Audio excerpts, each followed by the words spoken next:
करते हैं राम और सुग्रीव। राम और लक्ष्मण का अगला पड़ाव मतलब ठहरने का स्थान श्रेमुख पर्वत था।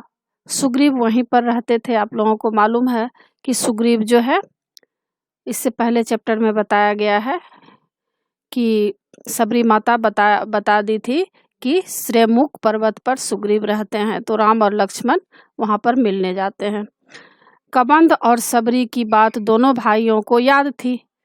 दोनों ने सुग्रीव से मिलने की सलाह दी थी। कहा था कि वे सीता की खोज में सहायक होंगे। दोनों राजकुमार शीघ्रता से वहां पहुंचना चाहते थे। मतलब इसमें क्या कहा गया है कि राम और लक्ष्मण का अगला पड़ाव ठहरने का स्थान जो था, कहाँ पर था? श्रेमुख पर्वत पर था और सुग्रीव वहां पर रहते थे। और कबंध और सबरी जो है, दोनों भाइयों को सुग्रीव से मिलने की सलाह दी थी ताकि सीता माँ की जानकारी मिल सके। सुग्रीव का मूल निवास श्रेमुख पर्वत नहीं था, किष्किंधा था। सुग्रीव का जो मूल निवास है, ठहरने का स्थान, वह श्रेमुख पर्वत नहीं था बल्कि किष्किंधा था। श्रेमुख में वह निर्वासन में अपना समय बिता रहे थे और श्रेमुख में उनको इसलिए समय बिताना पड़ रहा था चूँकि उनको उनका जो भाई है बाली, वे उनको देश से निकाल दिए थे। तो वे निर्वासन का मतलब देश से निकाल दिया गया था उनको, और इसीलिए वे श्रीमुख पर्वत पर रह रहे थे।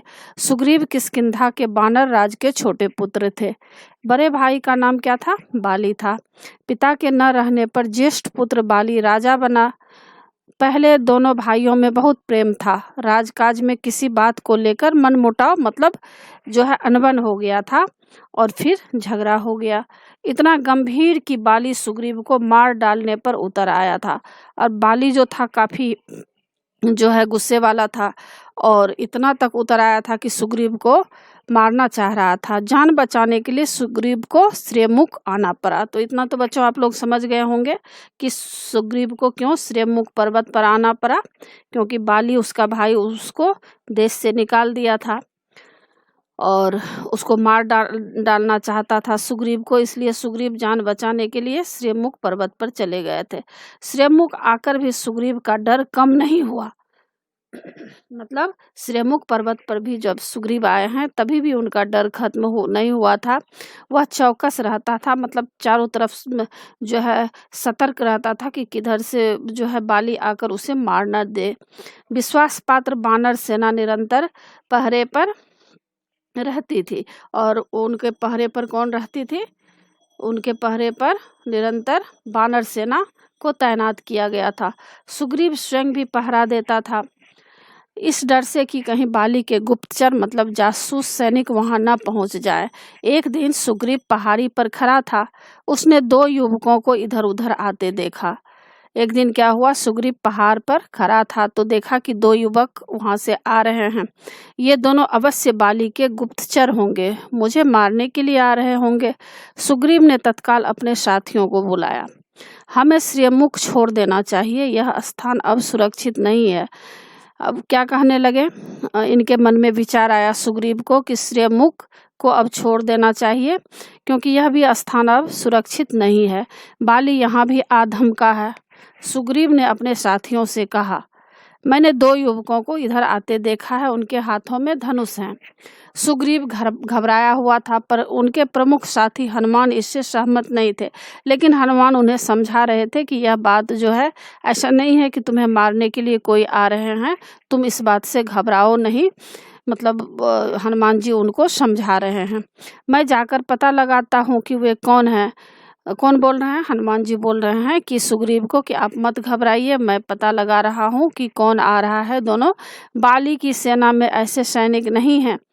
हनुमान ने भी दोनों युवकों को देख लिया था। हनुमान पर सुग्रीव को भरोसा था, उसने बात मान ली। और हनुमान जी ऐसे थे कि सुग्रीव को भरोसा हो गया था, क्योंकि कोई भी काम कठिन काम होता था वो हनुमान जी कर डालते थे। तो हनुमान जी को के बाद से वे सहमत हो गए। राम और लक्ष्मण पहाड़ी पर चढ़ते चढ़ते थक गए थे। वे पहाड़ी सरोवर के पास रुके। थकान मिटाने, और वहाँ पर थकान मिटाने के लिए वे हाथ मुंह धोने लगे। तभी भेष बदलकर हनुमान वहाँ पहुँच गए।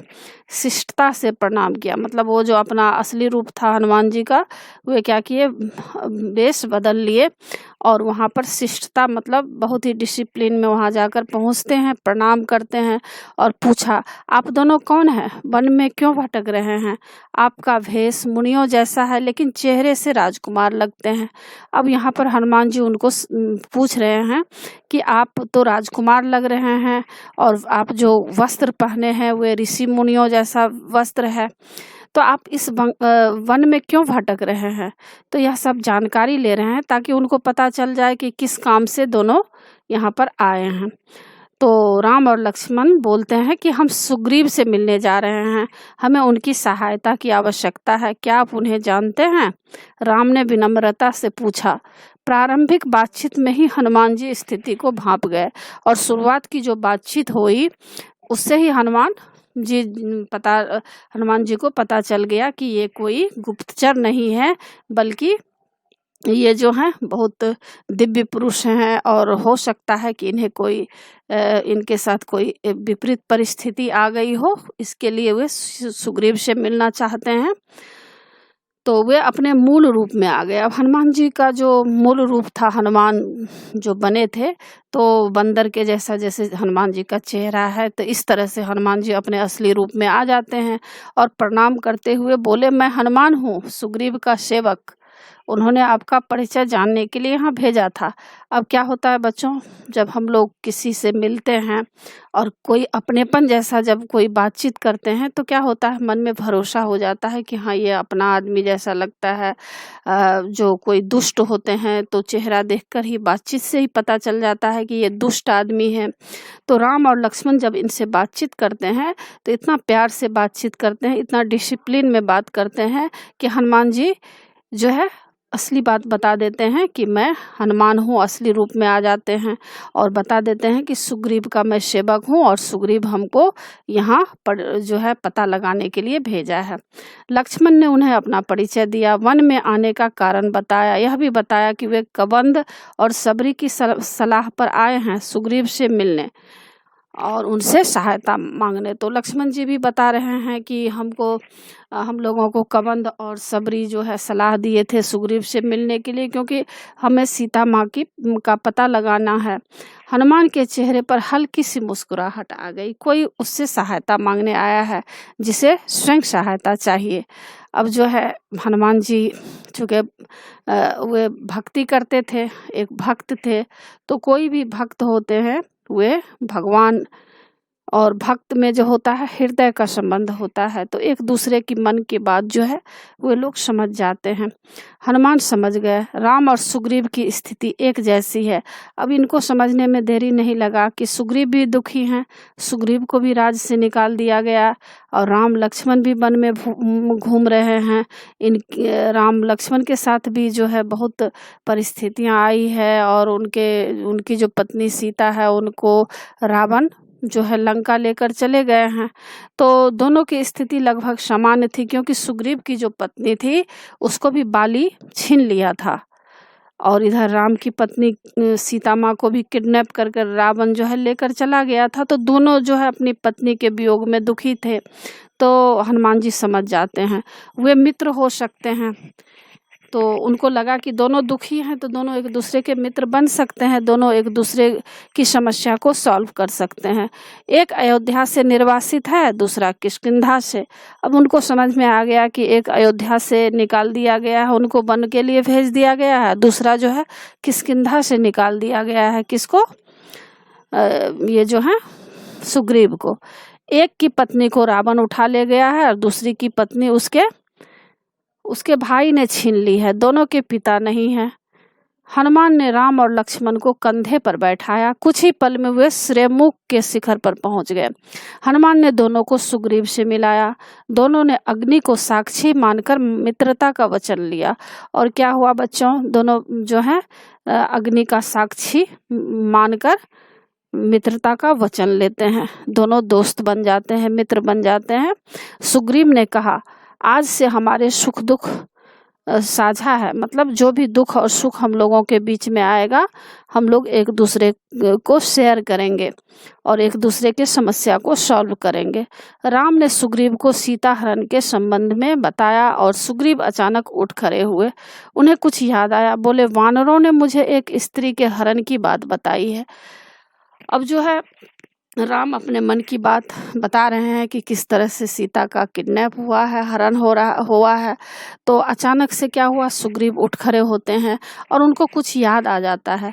बोले कि वानरों ने मुझे एक स्त्री के हरण की बात बताई थी, वह निश्चित रूप से सीता ही रही होगी।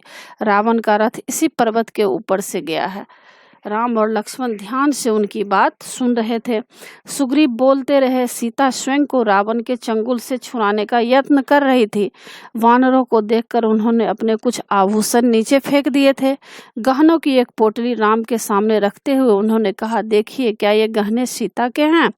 अब क्या होता है, जब राम और लक्ष्मण सारी बात सुग्रीव को बताते हैं तो सुग्रीव को जो कुछ वानर सेना बताए थे कि इधर से कोई जो है स्त्री को मतलब कोई लेडीज को कौन रावण किडनैप कर ले जा रहा था और रास्ते में वे काफ़ी व्याकुल थी, काफ़ी चिल्ला रही थी, रो रही थी और कुछ वहाँ से जेवर की पोटली नीचे गिरा दी थी। तो वही जेवर की पोटली को सुग्रीव राम और लक्ष्मण को दिखाते हैं और कहते हैं कि क्या यह सीता माँ के आभूषण हैं। राम ने आभूषण तुरंत पहचान लिए, कुछ गहने लक्ष्मण ने भी पहचाने। गहने देखकर राम शोक सागर में डूब गए। मतलब अब उनको जो है 100% विश्वास हो गया कि सीता का किडनैप हुआ है। उनके मुंह से निकला, धिक्कार है मुझे, हे सीते, मैं संकट में तुम्हारी रक्षा नहीं कर सका। अब देखिए सुग्रीव से राम मिलते हैं, इसका ही फोटो इसमें दिखाया गया है। आगे दिखाया गया है कि मेरा पौरुष बल पराक्रम ज्ञान तुम्हारे काम नहीं आया। अब राम अपने आप को कोस रहे हैं कि हे सीते, दुख की घड़ी में मैं तुम्हारा साथ नहीं दिया। मेरा पौरुष यानी मेरा जो शक्ति था, बल था, पराक्रम था, मेरे अंदर जो ज्ञान था वह कुछ भी काम नहीं आया और मैं तुझे बचा नहीं सका। बहुत ही शोक में व्याकुल हो जाते हैं। सुग्रीव ने उन्हें सांत्वना दी, मतलब उन्हें भरोसा दिलाया, उन्हें साहस दिए। सीता अवश्य मिल जाएंगी, मैं हर प्रकार से आपकी सहायता करूंगा मित्र। रावण का सर्वनाश निश्चित है। अब यहाँ पर क्या होता है बच्चों, जब कोई दुखी होते हैं तो क्या होता है, एक दूसरे को लोग सांत्वना देते हैं, उन्हें साहस देते हैं। देखते होंगे गांव परिवार में भी किसी के घर में कोई कष्ट हो जाता है, किसी के घर में कोई मृत्यु हो जाती है या किसी के साथ कोई गलत होता है तो क्या होता है, एक दूसरे को लोग साहस देता है। तो साहस से क्या होता है, आदमी के अंदर जो है आगे बढ़ने की प्रेरणा मिलती है, शक्ति मिलती है, जीवन जीने के लिए एक जो है रास्ता मिल जाता है। तो इसी तरह जो है जब बहुत ही व्याकुल हो जाते हैं राम, तो क्या होता है, सुग्रीव उनको जो है सांत्वना देते हैं, उनको साहस देते हैं और कहते हैं कि रावण का सर्वनाश हो जाएगा, सर्वनाश निश्चित है, यानी रावण मारा जाएगा।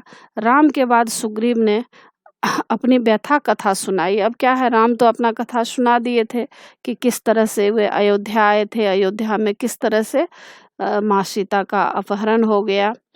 और अब क्या होता है, सुग्रीव के साथ क्या हुआ है, तो सुग्रीव भी अपनी व्यथा कथा अपने मित्र राम को सुनाते हैं। बाली ने मुझे राज्य से निकाल दिया है, मेरी स्त्री छीन ली है, मेरा बद्ध करने की चेष्टा कर रहा है, मतलब मुझे मारने का चेष्टा कर रहा है। संकट के समय हनुमान, नल और नील ने मेरा साथ दिया, मुझे कभी नहीं छोड़ा। उसने राम से सहायता मांगी।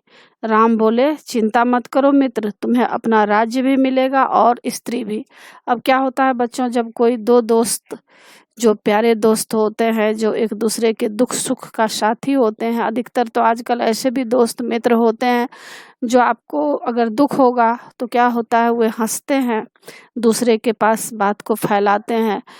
लेकिन जो सच्चे दोस्त होते हैं वे एक दूसरे के दुख को सुनते हैं और उसकी मदद करने का चेष्टा करते हैं। तो इसी तरह राम और सुग्रीव की जब मित्रता हुई है तो दोनों जो है दुख सुख आपस में शेयर कर रहे हैं। तो पहले तो सुग्रीव राम को भरोसा दिलाए कि आप चिंता न करें, मैं आपका साथ दूंगा, हर परिस्थिति में मैं आपके साथ रहूंगा। अब राम भी उनको जो है साहस दे रहे हैं कि घबराओ मत, मैं तुम्हारे साथ हूँ और तुमको चिंता करने की कोई ज़रूरत नहीं है। तुम्हें अपना राज्य भी मिल जाएगा और तुम्हारी जो पत्नी को बाली ने छीन लिया है तो पत्नी भी तुम्हें मैं वापस दिलाऊंगा। राम देखने में सुकुमार थे, उन्हें देखकर उनकी शक्ति का पता नहीं चलता था। सुग्रीव को राम के आश्वासन पर भरोसा नहीं हुआ। बाली महाशाली है, उसे हराना इतना आसान नहीं है। वह साल के 7 वृक्षों को एक साथ झकझोर सकता है।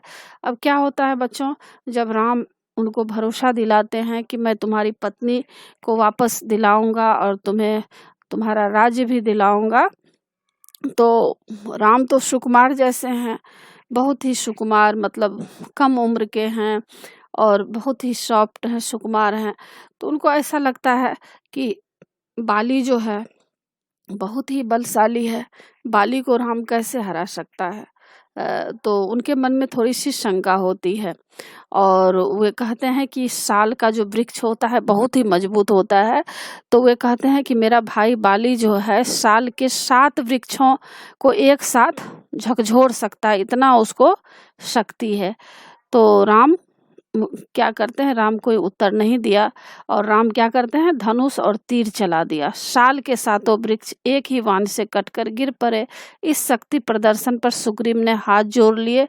राम ने कहा, मित्र अब विलंब कैसा, बाली को युद्ध के लिए ललकारो, किष्किंधा की राजगद्दी का निर्णय उसी युद्ध में हो जाएगा।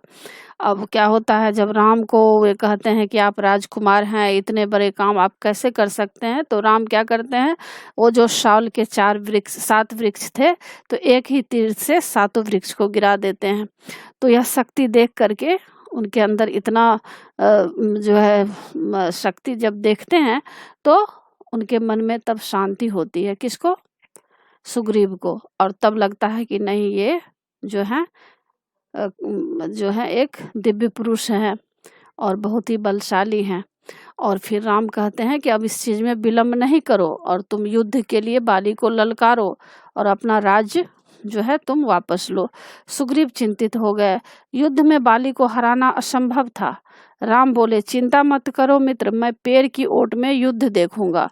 जब तुम पर संकट आएगा तुम्हारी सहायता करूंगा। बाली की मृत्यु मेरे ही वाण से होगी, वह मारा जाएगा। अब राम उनको भरोसा दिलाते हैं। योजना बनाकर सब किष्किंधा पहुंच गए। सुग्रीव आगे था, राम लक्ष्मण और हनुमान छिप गए थे। मेरे पीछे राम की शक्ति है, सोचते हुए उसने बाली को ललकारा। बाली के क्रोध की सीमा न रही, वह गरजता हुआ निकला, आज शिकार स्वयं मेरे मुंह तक आया है, मैं तुझे नहीं छोड़ूंगा। अब देखिए एक भाई कितने दुष्ट हो गए हैं, अपने छोटे भाई को ललकार रहे हैं और कह रहे हैं कि आज मेरे सामने शिकार आ गया है, यानी आज मैं तुम्हें मार डालूंगा। भीषण मल्ल युद्ध हुआ, एक तरह का युद्ध होता है जिसका नाम है मल्ल युद्ध। तो दोनों के बीच काफी मल्ल युद्ध हुआ, दोनों एक दूसरे से गुथ गए। युद्ध में बाली भारी पड़ रहा था, लगता था सुग्रीव का अंत निश्चित है। राम पेड़ के पीछे खड़े थे, धनुष हाथ में था, पर उन्होंने तीर नहीं चलाया। सुग्रीव वहां से किसी तरह जान बचाकर भागा, सीधा श्रेमुख पर्वत पर आकर रुका। राम लक्ष्मण और हनुमान भी लौट आए। सुग्रीव राम पर कुपित था, मतलब बहुत ही क्रोध में था, गुस्से में था। यह धोखा है, आपने मेरे साथ धोखा किया है। अब क्या हुआ, अब बता रहे हैं कि आप मेरे साथ धोखा किए हैं, समय का काम तमाम कर देता, समय पर बाण आप नहीं चलाए हैं। अब वो बोल रहे हैं कि जब हमारे और बाली के बीच युद्ध हो रहा था तो आपको समय पर बाण चलाना चाहिए था। मैं नहीं भागता तो आज वह मुझे मार डालता। राम की कठिनाई दूसरी थी। अब राम के पास क्या कठिनाई हो गई थी, वो क्यों नहीं मार रहे थे, तो इसका कारण नीचे दिया है। वे दुविधा में थे। उन्होंने सुग्रीव को समझाया, तुम दोनों भाइयों के चेहरे मिलते जुलते हैं, दूर से दोनों एक जैसे लगते हो, मैं बाली को पहचान नहीं पाया। अब क्या हुआ बच्चों, बाली और सुग्रीव का जो चेहरा है एक दूसरे से मिल रहा था। अब राम को ऐसा लग रहा था कि अगर मैं बाण चला देता हूँ तो पता नहीं सुग्रीव ही मारा जाए। इसीलिए वे बाण नहीं चलाए थे। तो इस बात को वे व्यक्त कर रहे हैं कि बिना पहचाने बाण चलाता तो वह तुम्हें भी लग सकता था। मैं इस चूक के लिए तैयार नहीं था, मतलब इस गलती के लिए मैं तैयार नहीं था। मैं अपने मित्र को खोना नहीं चाहता था। लक्ष्मण ने समझा बुझाकर सुग्रीव को तैयार किया एक और युद्ध के लिए। अब लक्ष्मण उनको समझा रहे हैं कि एक और युद्ध कीजिए। राम ने कहा, जाओ मित्र, इस बार बाली को पहचानने में चूक नहीं होगी। इस बार उसका अंत निश्चित है। सुग्रीव डरा हुआ था, घबराहट थी, पर राम के कहने पर तैयार हो गया। किष्किंधा पहुंचकर उसने बाली को चुनौती दी, ललकारा। बाली को सुग्रीव का यह साहस समझ में नहीं आया। वह अंतःपुर में था अपनी पत्नी रानी तारा के साथ। बाली जाने लगा तो तारा ने उसे समझाने का प्रयास किया, जाने से मना किया। अब क्या होता है, जब लड़ाई के लिए बाली जा रहा था अपने भाई सुग्रीव से, तो उनकी पत्नी जो तारा थी वह समझा रही थी, मना कर रही थी कि आप भाई से युद्ध नहीं कीजिए। बाली ने उसकी बात नहीं मानी, पैर पटकता बाहर आया, क्रोध में उबल रहा था। बाली ने हाथ हवा में उठाया, मुट्ठी भींची हुई थी। वह एक घूंसे से सुग्रीव का काम तमाम कर देता। तभी राम का बाण उसकी छाती में लग गया। वह लड़खड़ाकर गिर पड़ा। बाली के गिरने पर राम, लक्ष्मण और हनुमान पैरों की ओट में बाहर निकल आए। आनन फानन में, मतलब जल्दीबाजी में क्या हुआ, राज्याभिषेक की तैयारियां की गई। सुग्रीव को राजगद्दी मिली। राम की सलाह पर बाली के पुत्र अंगद को युवराज का पद दिया गया। राम ने सुग्रीव के लिए संबोधन बदल दिया। राजगद्दी पर बैठने के बाद उन्होंने मित्र नहीं कहा, वानर राज कहकर संबोधित किया। सुग्रीव का मन था कि राम कुछ समय वहीं रहे उनके साथ। राम ने मना कर दिया, कहा यह पिता की आज्ञा के विरुद्ध है। उन्होंने, मतलब उनका कहना था कि पिता हमें वन भेजे हैं तो मुझे वन में ही रहना चाहिए। मैं आपके सुख में क्यों मैं यहाँ पर मैं सुख से रहूं, यह तो बहुत ही गलत होगा। उन्होंने मुझे वनवास दिया है, मैं वन में ही रहूंगा। राम किष्किंधा से लौट आए।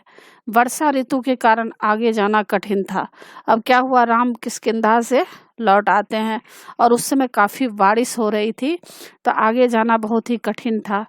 लंकारोहण कुछ समय के लिए स्थगित कर दिया गया। अब लंका जाने के लिए ये लोग जो प्लानिंग बनाए थे सीता माँ को लाने का, तो ये लोग मन में ये ठान लिए कि जब तक बारिश खत्म नहीं होगा तब तक हम लोग लंकारोहण नहीं करेंगे। इस अवधि में वे प्रश्रवण पहाड़ पर रहे।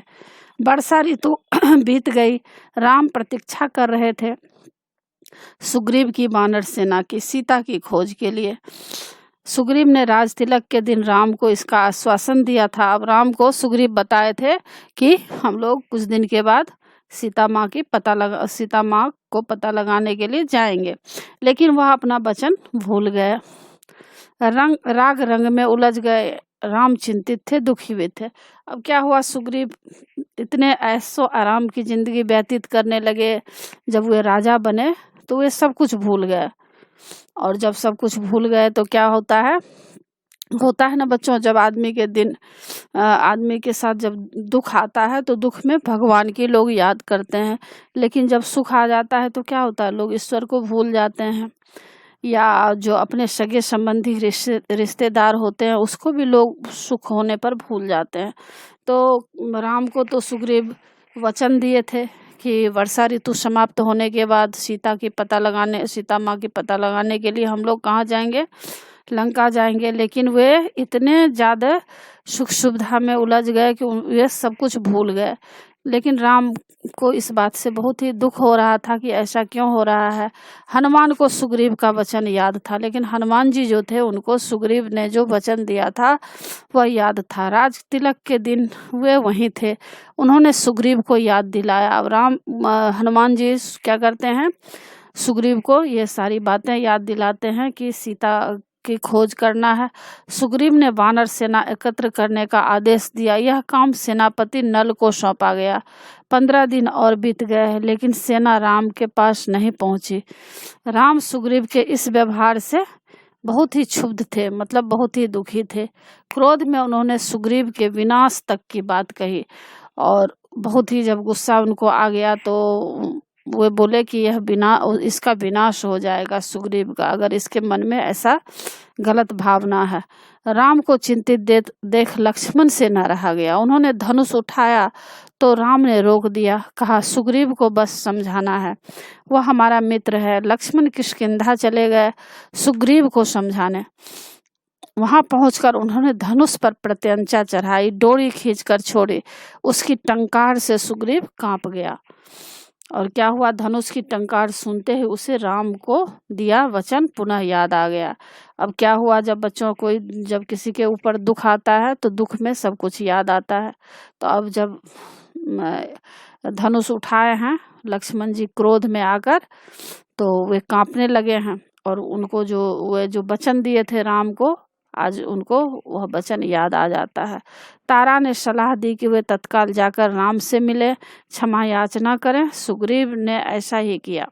राम के पास जाने से पूर्व सुग्रीव ने हनुमान को आवश्यक निर्देश दिए, वानर सेना एकत्र करने का आदेश। इस बार सुग्रीव सेना एकत्र होने तक नहीं रुके, तुरंत निकल पड़े लक्ष्मण के पीछे पीछे। राम के सामने जाकर भयभीत वानर राज ने उनसे क्षमा मांगी, अपनी चूक मतलब अपनी गलती के लिए। राम ने उन्हें उठाकर गले लगा लिया। राम और सुग्रीव बात कर ही रहे थे कि उछल कूद करती वानर टोलियां वहां आ पहुंची। हनुमान के साथ लाखों वानर थे, जामवंत के पीछे भालुओं की सेना। इसके बाद लंकारोहण की योजना बनी। वानरों को 4 टोलियों में बांटा गया। अंगद को दक्षिण जाने वाले अग्रिम दल का नेता बनाया गया। उस दल में हनुमान, नल और नील भी थे। राम की यही इच्छा थी। उन्होंने कहा, वानरों की सेना भेजने से पहले चतुर और बुद्धिमान दूतों को लंका भेजा जाए, यही उचित है। अब वानरों की सेना भेजने से पहले राम की इच्छा थी कि सबसे पहले जो चतुर और बुद्धिमान दूत है उसको लंका भेज दिया जाए। राम और सुग्रीव की जय जयकार करते वानर अपने निर्धारित दिशाओं की ओर चल पड़े। जिसको जिधर जाने को कहा गया वे उधर चल पड़े। दक्षिण जाने वाले दल को राम ने रोक लिया। उन्होंने हनुमान को अपने पास बुलाया, अपनी उंगली से अंगूठी उतारकर उन्हें दे दी। अंगूठी पर राम का चिन्ह था। उन्होंने कहा, जब सीता से भेंट हो तो यह अंगूठी उन्हें दे देना, वे उसे पहचान जाएंगी, समझ जाएंगी तुम्हें मैंने भेजा है, तुम मेरे दूत हो। तो इस तरह से राम जो है अपना अंगूठी हनुमान जी को दे देते हैं कि सीता से जब मिलना तो अंगूठी दे देना, तब सीता समझ जाएगी कि तुम मेरे दूत हो। अब क्या होता है, दक्षिण की टोली किष्किंधा से चली। अंगद और हनुमान आगे आगे चल रहे थे। चलते चलते वे ऐसे स्थान पर पहुंच गए जिसके आगे भूमि नहीं थी, मतलब जमीन नहीं थी, केवल जल था। चारों तरफ जल ही दिखाई दे रहा था। विशाल समुद्र था, उसकी गहराई अथाह थी, मतलब जिसको कोई जो है सीमा नहीं थी, इतना गहराई था कि कोई माप नहीं सकता था। लहरों की गरज कपा देती थी और बहुत ही उसमें तरंग उठ रहा था। समुद्र को देखकर सबका साहस जवाब दे गया। साहस जवाब दे जाना एक मुहावरा है जिसका अर्थ होता है हिम्मत हारना। तो क्या होता है बच्चों, समुद्र को देखकर सबका हिम्मत हार गया। बानर थक हार कर वहीं बैठ गए। बानर राम के बारे में चर्चा करने लगे। अंगद ने कहा, राम की सेवा में प्राण भी चले जाएं तो दुख नहीं होगा। जटायु ने अपनी जान दे दी, हम भी पीछे नहीं हटेंगे। अब सब लोग जो है अपने जान हथेली पर रख कर चल रहे हैं। ये लोग सोच रहे हैं कि राम के लिए हम लोग का भले ही प्राण भी चला जाए लेकिन हम लोग जो है पीछे नहीं हटेंगे। तभी एक विशाल गिद्ध पहाड़ी के पीछे से निकला। वह जटायु का भाई था संपाति। उसने कहा, सीता लंका में है, मैं जानता हूँ, रावण उन्हें लेकर गया है। आप लोगों को यह समुद्र पार करना होगा। सीता तक पहुँचने का बस यही एक रास्ता है। सीता की सूचना मिलने से प्रसन्न हुआ वानर दल फिर निराश हो गया। समुद्र के सामने अब वे लोग समुद्र का गहराई देखकर काफी निराश हो गए कि किस तरह से इस समुद्र को पार किया जाएगा। काफी विकराल समुद्र था, उसे कौन पार करेगा, कैसे करेगा। अंगद उदास हो गए। लक्ष्य सामने था पर विकट था, मतलब बहुत ही गंभीर समस्या वहां था। उन्हें कुछ सूझ नहीं रहा था। बूढ़ा संपाति उनकी सहायता कर सकता था पर इस आयु में इतनी लंबी उड़ान संभव नहीं था। वानर दल असमंजस में पड़ गया। अंगद ने पहले ही कह दिया था कि काम पूरा किए बिना कोई किष्किंधा वापस नहीं जाएगा। वे न आगे जा सकते थे न पीछे। वे एक दूसरे की ओर देख रहे थे। इस दल में सबसे बुद्धिमान जामवंत थे। सब उनके पास गए। उनके पास भी एक कठिन प्रश्न का कोई उत्तर नहीं था। इस कठिन प्रश्न का उनके पास भी उत्तर नहीं था। तभी जामवंत की दृष्टि किस पर पड़ी? हनुमान जी पर पड़ी। वे सबसे दूर बैठे थे, चुपचाप। जामवंत जानते थे कि यह काम हनुमान कर सकते हैं। वे पवन पुत्र हैं, उनकी शक्ति अपार है, लेकिन उन्हें स्वयं इसका अनुमान नहीं है। इसकी सोई हुई शक्ति जामवंत ने जगाई। कहा, हनुमान, आपको जाना होगा। यह कार्य केवल आप ही कर सकते हैं। सबकी आंखें उन्हीं पर टिक गई। तो बच्चों, इसी के साथ पाठ की समाप्ति होती है।